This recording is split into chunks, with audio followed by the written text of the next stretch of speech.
So dy by dx, which is d dx of fx. Now what is this dy dx? This y equal to fx, here x is an independent variable and y is a dependent variable.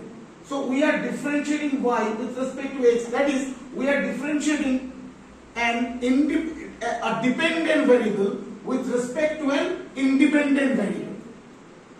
Okay, মানে একটা রেসপেক্টে just আরেকটার আমরা কি পাচ্ছি, change পাচ্ছি। মনে কর মানে যেমন ধর এটাকে আমরা শিখেছিলাম dv by dt.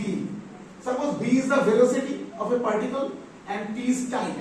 Time এর রেসপেক্টে আমরা জানি টাইম এর রেসপেক্টে যদি আমরা ডিসপ্লেসমেন্ট হয় সেটাকে আমরা কি বলি, ভেলোসিটি বলি, রাইট? আর যদি ভেলোসিটি চেঞ্জ হয় উইথ রেসপেক্ট টু টাইম সেটাকে আমরা কি বলি, অ্যাক্সিলারেশন। আর যদি এটা কমতে থাকে তাহলে এটাকে বলবো আমরা রিটার্ডেশন, রাইট? তো ddt of v is change of velocity with respect to time.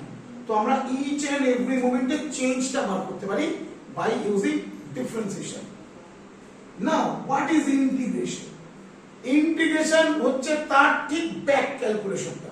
আমরা ডেরিভেটিভে কি করছি, আমরা ভাঙতে ভাঙতে ভাঙতে ভাঙতে ভাঙতে যাচ্ছি ইচ এন্ড এভরি মোমেন্টে। মানে ধর আমি সাইকেল চালাচ্ছি, আমার সাইকেলের স্পিডটা হচ্ছে 5 কিলোমিটার পার আওয়ার। তো 5 কিলোমিটার আওয়ারে আমি সাইকেল চালিয়ে মনে কর কোনো একটা জায়গায় 10 মিনিটে পৌঁছে যাচ্ছি।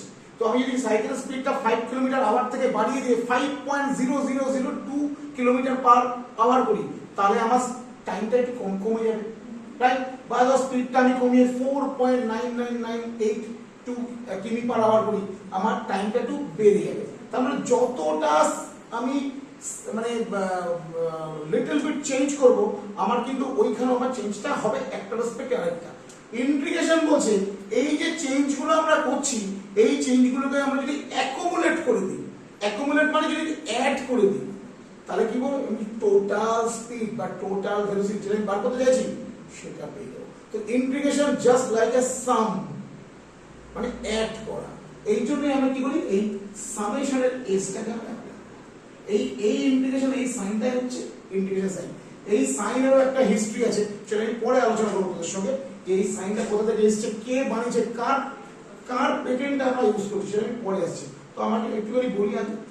তো ddx of fx is gx, then we can say integration gx dx. This dx is very important. Here gx dx is fx plus c. যেমন ধর c টা কেন সেটা আমি আসবো আস্তে আস্তে করে। যেমন ধর আমি লিখলাম